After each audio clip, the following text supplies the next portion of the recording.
Hair ট্রান্সপ্লান্টেশনের ঈদের অফারে আমরা কি ডিসকাউন্ট রেখেছিলাম।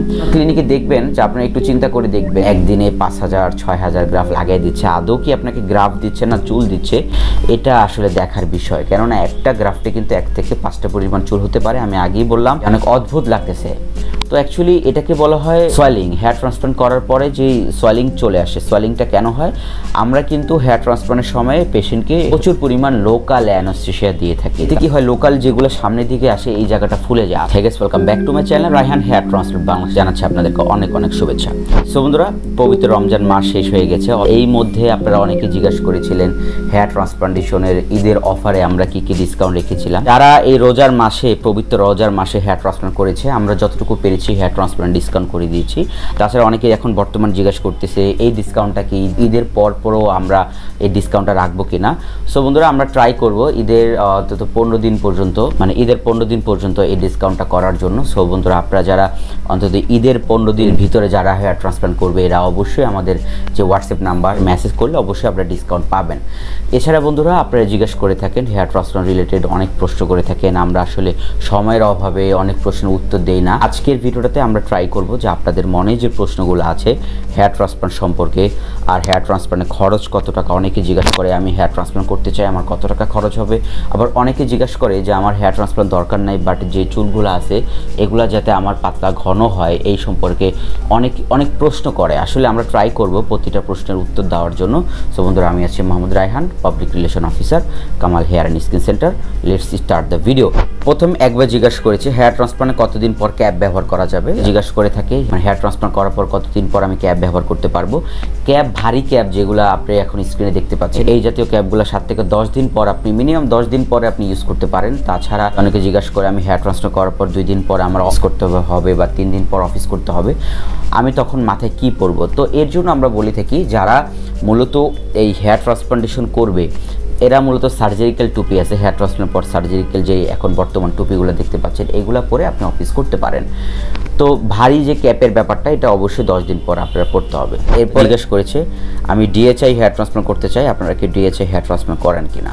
যে আমাদের সেন্টারে মূলত ডিএচআই হেয়ার ট্রান্সপ্লান্ট অ্যাভেলেবেল আছে। কেউ যদি চায় ডিএচআই হেয়ার ট্রান্সপ্লান্ট করতে পারে, ডিরেক্ট হেয়ার ট্রান্সপ্লান্টেশন। অনেকে জিজ্ঞাসা করে থাকে ডিএচআই সম্পর্কে, অনেকে বলে ডিএচআইটা কি নতুন কোনো মেথড বা ডিএচআইটা কি আরও ভালো। অনেকে জিজ্ঞাসা করে, আসলে কিছুটা ভালো, কেননা বডি থেকে গ্রাফট এক্সট্রাকশনের পরে যতটুকু সম্ভব আমরা তাড়াতাড়ি ইমপ্লান্ট করে দিতে হবে, এটাই হলো নিয়ম। বাট আমরা কিন্তু নর্মাল স্যালাইন, এফইউতে নর্মাল স্যালাইনে 5 ঘন্টা 6 ঘন্টা রাখতে পারি নর্মাল। তারপরও ডিএচএতে কি হয়, সাথে সাথে এক্সট্রাকশন করার পরে সাথে সাথে ইমপ্লান্ট করে দেওয়া হয়। এর জন্য এটার নাম ডিরেক্ট হেয়ার ট্রান্সপ্লান্ট। কিছুটা ভালো। তাছাড়া আমরা এটা ইচ্ছা করলে নর্মাল স্যালাইনেও মনে করেন 5 ঘন্টা রাখতে পারি, এতে কোনো সমস্যা হয় না। তো কেউ যদি ডিএচআই হেয়ার ট্রান্সপ্লান্ট করতে চায়, সেটাও আমাদের কাছে অ্যাভেলেবেল আছে। 100 টাকা করে প্রতি গ্রাফট রাখি, যতটুকু পারি আমরা ডিসকাউন্ট করে দিব প্রতি গ্রাফট। অনেকে কিন্তু একটা গ্রাফটে 1 থেকে 5টা পরিমাণ চুল হতে পারে, 1টা হতে পারে, 2টা হতে পারে, 3টা হতে পারে, কোনো গ্রাফটে 5টা হতে পারে। তো অনেক ক্লিনিকে দেখবেন যে প্রতি চুল হিসাবে গ্রাফট কাউন্ট করে, বাট আমরা কিন্তু এক গুচ্ছ চুলকে একটা গ্রাফট করি। এফইউই ফলিকুলার ইউনিট এক্সট্রাকশনের ক্ষেত্রেও কিন্তু আমরা গ্রাফট হিসাবে কাউন্ট করি, আমরা প্রতি পিস হিসাবে কাউন্ট করি না। তো অন্যান্য ক্লিনিকে দেখবেন যে আপনারা একটু চিন্তা করে দেখবেন যে দিনে 5,000 6,000 গ্রাফ লাগিয়ে দিচ্ছে, আদৌ কি আপনাকে গ্রাফ দিচ্ছে না চুল দিচ্ছে, এটা আসলে দেখার বিষয়। কেননা একটা গ্রাফটে কিন্তু 1 থেকে 5টা পরিমাণ চুল হতে পারে। আমি আগেই বললাম, সুতরাং অবশ্যই জাস্টিফাই করতে হবে। একদিনে 5 থেকে 6,000 গ্রাফ একটা সেকশনে এক্সট্রাকশন করা প্রায় অসম্ভব, প্রায়, কারণ সকাল থেকে সন্ধ্যা হয়ে যায়, লং টাইম প্রসিডিউর, এক্সট্রাকশনের পরে ইমপ্লান্টেশন। সুতরাং বি কেয়ারফুল, আপনারা প্রাইজে না ঠকেন, বাট গ্রাফটে জানি ঠকেন না, এই জিনিসটা আমি আপনাদেরকে সবসময় বোঝাই। এরপরে একবার জিজ্ঞাসা করেছে হেয়ার ট্রান্সপ্লান্ট করার আগে অগ্রিম কি প্রিপারেশন নিতে হয়। অনেকে জিজ্ঞাসা করে থাকে আমি 7 দিন পর হেয়ার ট্রান্সপ্লান্ট করবো, 5 দিন পর হেয়ার ট্রান্সপ্লান্ট করবো, আমার প্রিপারেশন বলতে কোনো কিছু আছে কিনা। তেমন স্পেশাল তেমন কোনো প্রিপারেশন নেই। শারীরিকভাবে সুস্থ থাকলে সব কিছু ওকে, ঠিক আছে, মানে আপনি হেয়ার ট্রান্সপ্লান্ট করতে পারেন, কোনো সমস্যা নেই। কিন্তু অবশ্যই 7 দিন মানে আপনার যদি ছুটি থাকে তাহলে সবচেয়ে বেটার, কারণ বেড রেস্টের প্রয়োজন আছে। 1 থেকে 2 দিন সোয়েলিং চলে আসে, একটু ফুলে ভাবটা হয়ে থাকে। তো অবশ্যই যদি 3 দিনের পরেও যদি কেউ কাজে জয়েন করতে পারে, সে কোনো সমস্যা নেই, কাজে জয়েন করতে পারেন। বাট যাদের সময় থাকে অবশ্যই 7 দিনের মানে আপনার ছুটি নিলে সবচেয়ে বেশি ভালো। এরপরে এক হেয়ার ট্রান্সপ্লান্টের পেশেন্ট মানে আমাদেরকে মেসেজ করেছে, আপনার স্ক্রিনে দেখতে পাচ্ছেন, এনার মূলত সোয়েলিং চলে আসছে। এই যে দেখেন আপনার স্ক্রিনে এরকম দেখতে পাচ্ছেন, তিনি হেয়ার ট্রান্সপ্লান্ট করার পরে এই সোয়েলিং চলে আসছে। অনেক মনে করতেছে এটা আসলে হয়তো সাইড এফেক্ট কিনা, বাসায় অনেক বকাবকি করতেছে। দেখেন ওনার চোখটা কিন্তু অদ্ভুত লাগতেছে। তো অ্যাকচুয়ালি এটাকে বলা হয় সোয়েলিং, হেয়ার ট্রান্সপ্লান্ট করার পরে যে সোয়েলিং চলে আসে, সোয়েলিংটা কেন হয়?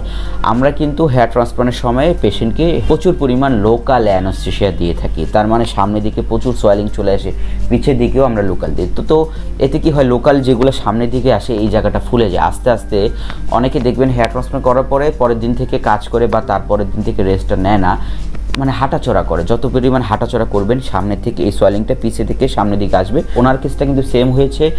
ইনি সাধারণত জার্নি করে নাই, যতটুকু মনে হয় ইনি কক্সবাজার থেকে আসছে। আর কক্সবাজারে যেহেতু লং টাইম জার্নি ছিল, রাতে বাস ছিল, এভাবে বসেছিল, তো সামনের দিকে সোয়েলিংটা যতটুকু পারে সামনের দিকে আসছে, এর জন্য চেহারাটা ফুলে গেছে। অনেকের কাছে মনে হতে পারে এই সোয়েলিং জিনিসটা অনেকটা খারাপ বা এটা কোনো সাইড ইফেক্ট, কেউ দেখলে ভয় পাবে। এটা ভয় পাওয়ার মতোই, কিন্তু এটা কোনো সাইড ইফেক্ট নাই। আপনি সোয়েলিং যেখানে দেন সেখানে একটু ফুলে যাবে, এটাই নর্মাল। আর এই সোয়েলিং জিনিসটা আপনার কমে যাবে, সোজা হয়ে শুয়ে থাকলে হয়তো সোয়েলিং জিনিসটা কমে যাবে। তো এইটা কিন্তু 3 থেকে 4 দিন বা 5 দিন পর্যন্ত বা 7 দিন সর্বোচ্চ এই সোয়েলিংটা থাকতে পারে, ফোলাভাবটা। এই ফোলাভাবটা কমে যাওয়ার জন্য কিন্তু আমরা রোগীকে বলি 2 থেকে 3 দিন অবশ্যই বেড রেস্ট নেওয়া দরকার। এটা কমে গেলে এটা অটোমেটিক্যালি ঠিক হয়ে যাবে, এটা নিয়ে কোনো ভয় নাই। সোয়েলিংটা তো দিন যাবে, 2 দিন 3 দিন, আস্তে আস্তে সোয়েলিংটা কমে যাবে, চোখটাও নর্মাল হয়ে যাবে। এটা কোনো ভয় পাওয়ার কোনো কারণ নেই। এটা পার্সন টু পার্সন ভ্যারি করে, কারো ক্ষেত্রে সোয়েলিংটা একটু বেশি আসে, কারো ক্ষেত্রে কম আসে। এটা আপনাদের কোনো ঘাবড়ানোর কোনো কারণ নাই। এরপরে এক ভাই জিজ্ঞেস করেছে, হেয়ার ট্রান্সপ্লান্ট করার পরে পিআরপি না নিলে কি রেজাল্ট আসবে না? আমি প্রবাসে থাকি, আমি পিআরপি হয়তো নিতে পারবো না। এই প্রশ্নটা হয়তো অনেক আগের ভিডিওতে কিউএনএ ভিডিওতে বলেছি। পিআরপিটা আসলে বাধ্যতামূলক না। পিআরপিটা আমরা ওষুধের পাশাপাশি বুস্টার ডোজ হিসেবে রিকমেন্ডেড করে থাকি। কেউ যদি পিআরপিটা নিতে পারে তাহলে অবশ্যই ভালো, বাট যদি কেউ পিআরপি না নেয় তার মানে কি রেজাল্ট আসবে না? অমনটা কিচ্ছু না। অবশ্যই আপনার 100তে 100 রেজাল্ট আসবে। আমাদের ক্ষেত্রে অনেক পেশেন্ট আসে যারা পিআরপি নিতে পারে না, বাট ওষুধ নিয়ে যায়, তাতে কোনো সমস্যাই হয় না। সুতরাং কেউ যদি প্রবাসে থাকে, কেউ যদি মনে করে থাকে যে আমি সার্জারির পরে আমি তো চলে যাব প্রবাসে, আমি হয়তো বা পিআরপিটা আসলে নিতে পারবো না, এটা কোনো ফ্যাক্টেই আসবে না আপনার। অবশ্যই আপনার মেডিসিন কন্টিনিউ করলে ঠিক হয়ে যাবে। আপনার পিআরপিটা যদি কেউ বাধ্যতামূলকভাবে না নিতে পারে বা কেউ যদি না নিতে পারে, কোনো সমস্যা নেই, আপনি ওষুধ ক্যারি করলেই ইনশাল্লাহ হয়ে যাবে। এরপরে একবার জিজ্ঞাসা করেছে, হেয়ার ট্রান্সপ্লান্ট করার পরে কতদিন পর ব্যান্ডেজ খুলতে হবে? অনেকে জিজ্ঞাসা করে হেয়ার ট্রান্সপ্লান্ট করার পর যে পিছিয়ে যে ব্যান্ডেজটা থাকে এটা কতদিন পর খুলতে পারি? ব্যান্ডেজটা মূলত আমরা 48 ঘন্টা পর খুলতে বলি। রোগী চাইলে 48 ঘন্টা পর খুলতে পারে। এর জন্য আমাদের সেন্টারে আসার দরকার নাই, কেউ যদি চায় বাসা থেকে কারো মাধ্যমে হেল্প করে এটা খুলতে পারে। হেয়ার ট্রান্সপ্লান্ট রোগী প্রশ্ন করেছে, আমি হেয়ার ট্রান্সপ্লান্ট করেছি আপনাদের এখান থেকে, এখন আমার পিছের এরিয়াটা মানে ডোনার এরিয়াটা বুঝাইছে, এটা অনেক ব্যথা করতেছে বা আর চিনচিন ভাব হচ্ছে, এটা আমি এখন কি করব? পেশেন্ট বলে থাকে হেয়ার ট্রান্সপ্লান্ট করার পরে যে ডোনারটাতে ব্যথা থাকে বা চিনচিন একটু ভাব হয়, একটু জ্বালা পড়া হয়। আমরা পেশেন্টদেরকে সাথে সাথে বলে দিই এটা 1 থেকে 2 মাস পর্যন্ত নার্ভনেস ভাব, অবশ ভাব, একটু জ্বালা পোড়া, একটু পেইন একটু হতে পারে। যেহেতু ডোনার এরিয়া থেকে একটু ব্লিডিং হয়েছে, এখানে গ্রাফট এক্সট্রাকশন হয়েছে, একটু কাটাছেঁড়া তো হয়েছে, রাইট? এখান থেকে কিছুটা পরিমাণ আপনার ক্ষত হওয়ার কারণে এটা আপনার চিনচিন ভাব হতে পারে, ব্যথা হতে পারে, অবশ হতে পারে।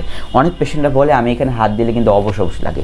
এই অবশ ভাবটা কিন্তু 1 থেকে 2 মাস, সর্বোচ্চ 2 মাস পরে নার্ভনেস ভাবসটা কিন্তু কমে যায়। সুতরাং যারা হেয়ার ট্রান্সপ্লান্ট করেছে বা যারা সামনে করবে এই ব্যাপারগুলো অবশ্যই জেনে নেবেন যে আপনাদের একটু ব্যথা হতে পারে, এটা সময়ের সাথে আস্তে আস্তে এটা ব্যথাটা কমে যাবে। তারপরে একবার জিজ্ঞাসা করেছে, উনি যেটা জিজ্ঞাসা করেছে হেয়ার ট্রান্সপ্লান্টের ঈদের পরে কতদিন পর্যন্ত আপনাদের এই অফারটা আছে? রোজার ভিতরে যতটুকু পারেছি, যার যতটুকু পেরেছি ঈদের অফারে অন্তত ডিসকাউন্ট করার জন্য। মধ্যে কিন্তু আমাদের সেন্টার বন্ধ, তো এখন ঈদের পর খুলবে। তো আমরা 16 তারিখ থেকে মূলত অপারেশনগুলো শুরু করব।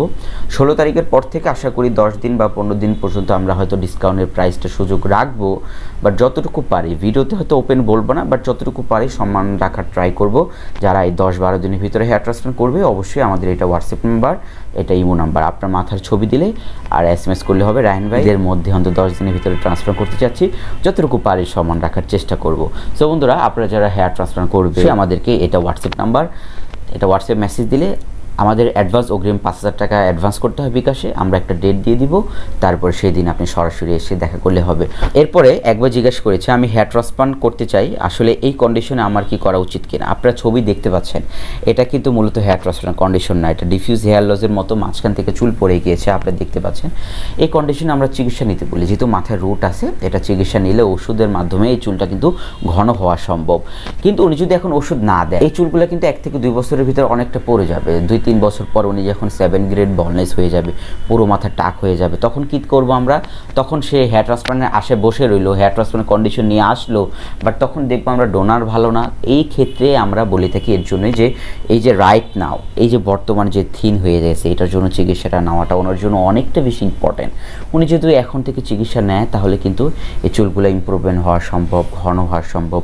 এর জন্য আপনাদের যাদের এরকম কন্ডিশন আছে, তাছাড়া এখন যে ছবিগুলো এখন দেখতে পাচ্ছেন সামনের দিকে পাতলা হয়ে গিয়েছে, মাঝখানে পাতলা, আবার ওই অনেকে দেখবেন তালুর দিকে পাতলা, এই ছবিগুলো দেখলে আপনারা কিন্তু রাইট নাও এখান থেকে ওষুধ ইউজ করতে হবে। ওষুধ দিলে কিন্তু এই চুলগুলো 100%, আপনারা যদি পেশেন্টকে আমরা যখন এইরকম কন্ডিশনে ওষুধ দিই তখন 3 মাসের পর থেকে তাদের চেঞ্জেবল আসতে থাকে, 6 মাসের ভিতরে চেহারা পুরো পরিবর্তন হয়ে যায়। যারা প্রবাসে আছে এরা কিন্তু অনেকটা বর্তমানে অ্যালার্ট, অনেকে কিন্তু ওষুধ নিচ্ছে, এই জিনিসটা খুবই গুড পয়েন্ট।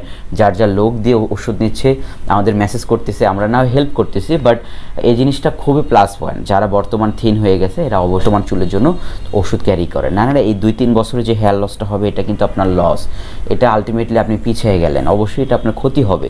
ইন ফিউচার দেখা যাবে আপনার আরও বড় টাক হয়ে যাবে, ডোনার নষ্ট হয়ে যাবে, তখন কিন্তু রিকভার করাটা অনেক একটা ডিফিকাল্ট ব্যাপার। চিকিৎসা যখন আপনি সময় মতো না নেবেন, শেষ পর্যায়ে আসবেন, তখন ডিফিকাল্ট হওয়া অনেকটা টাফ। আমাদের এখানে অনেক পেশেন্ট আসে যারা 7 গ্রেড বলনেস, 6 গ্রেড বলনেস, আমরা কিন্তু 2 বারে তাদেরকে খুশি করতে পারি না, কেননা হয়তো ডোনার ভালো থাকে না, তারা যে ডিজায়ার থাকে, যে ঘন চায়, আসলে আমরা এরকম করতে পারি না। এই জিনিসটা আসলে যাদের হয়ে যায় তখন তারা বুঝতে পারে, কিন্তু যাদের আছে সময় থাকলে সময়ের মর্মটা আপনার দিচ্ছেন না, যখন চলে যাবে তখন কিন্তু আপনাদের এই কন্ডিশনে, বর্তমান যে কন্ডিশন আছে এটা থেকে রিকভার করতে অনেকটা টাফ হয়ে যাবে, ডিফিকাল্ট হয়ে যাবে। সো বন্ধুরা, আজ এই পর্যন্ত। আপনাদের পরে 10 দিনের ভিতরে হেয়ার ট্রান্সপ্লান্ট করতে চাচ্ছেন অবশ্যই আমাদেরকে মেসেজ করবেন, এটা আমাদের হোয়াটসঅ্যাপ নাম্বার। আমরা আপনার মাথার কন্ডিশন দেখিয়ে অবশ্যই জানিয়ে দিব কত টাকা খরচ হবে।